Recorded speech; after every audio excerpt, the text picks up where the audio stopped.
Oui, rapidement pour aller dans le sens de l'intervention de notre collègue Lagarde et appuyer le fait que c'est pas juste les droits de l'opposition qu'il s'agit de garantir, mais c'est le principe même d'un pouvoir et d'un débat démocratique, parce que c'est le principe démocratique que existe une opposition à un pouvoir même majoritaire, que puisse avoir lieu un débat contradictoire, qu'il puisse y avoir du dissensus. C'est ça qui fait la démocratie elle-même. C'est pas juste pour préserver le droit de tel député ou tel groupe parce qu'il est minoritaire un temps de pouvoir parler ou avoir des marges de manœuvre dans les institutions. C'est véritablement le sens même du débat démocratique, d'une démocratie. C'est à cette aune-là qu'on juge et d'ailleurs qu'on liste dans le monde les régimes plus ou moins démocratiques. C'est la capacité qu'ont différentes forces, notamment d'opposition, de pouvoir intervenir dans le débat. Donc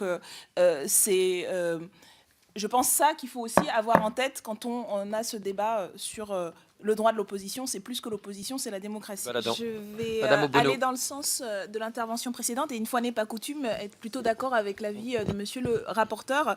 Mais je trouve que, ironiquement, ces amendements-là montrent en fait la logique qu'il y a et combien les députés de la majorité sont cohérents jusqu'au bout avec la logique que vous avez instituée avec l'ensemble de ce texte, puisque au nom de l'efficacité, ça peut s'entendre effectivement qu'étant moins nombreux en commission, on travaille mieux et que ça aille vite.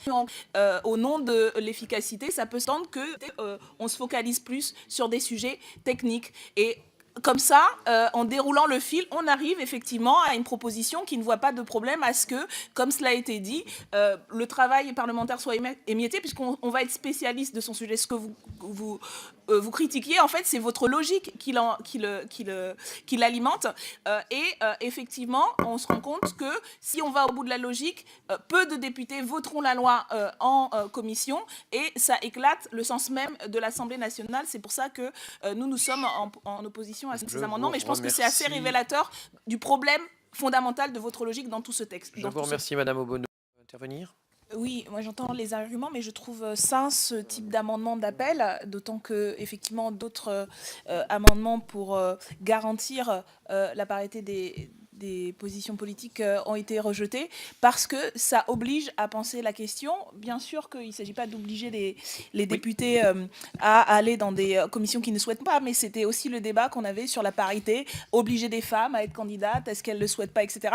Et en vérité, si on cherche, on trouve des gens, des femmes qui sont intéressées sur l'ensemble des sujets. Donc je trouve que c'est bien d'avoir ce genre d'amendement qui repose la question. Il ne suffit pas d'avoir une femme présidente de la commission pour considérer que sur des questions, l'ensemble des questions, il y a autant d'hommes que de femmes qui peuvent s'intéresser et qui s'intéressent à ce sujet, et qui donc, du coup, on devrait arriver à ce qu'il y ait une parité et en tout cas pas un déséquilibre comme c'est parfois le cas dans certaines commissions. Donc je trouve ça assez sain et c'est pour ça que je le soutiens. Oui, merci Monsieur le Président. Rapidement, moi je suis assez sensible à l'amendement présenté par le collègue Balanan parce que j'ai l'impression que celui présenté par les rapporteurs, en fait, ça correspond à peu près à une discussion générale sur un texte, parce qu'il intervient après le dépôt en Conseil des ministres et après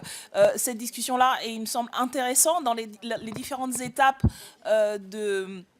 institutionnel d'un texte que le Parlement se saisisse avant, y compris la décision du Conseil des ministres, et qui permettrait d'avoir voilà, peut-être une plus grande liberté. Et je trouve plus intéressant d'avoir ce débat avant qu'à la fin du processus, qui ferait en fait une discussion générale bis, j'en ai l'impression. Oui, je rejoins l'intervention de notre collègue à l'instant sur le fait qu'il est question notamment du temps programmé qui serait d'une certaine manière l'exemple. Nous avons un bilan un peu plus mitigé, parce que effectivement, on se retrouve dans une situation où on est obligé souvent de s'auto-censurer parce que justement on veut pouvoir avoir le temps de défendre à un moment donné des amendements qui nous semblent importants.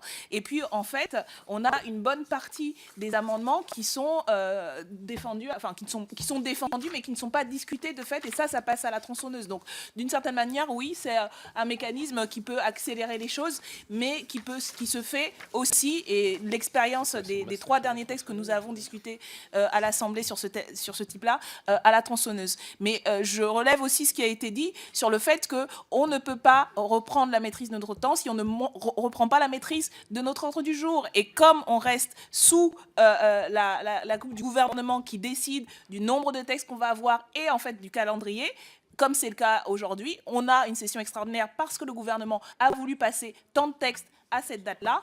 On court à chaque fois après le temps et en fait, on est impuissant, d'autant que c'est non seulement le président du groupe majoritaire, mais aussi le président de l'Assemblée nationale qui est membre du groupe majoritaire, qui en vérité, en conférence des présidents, décide de tout. Merci.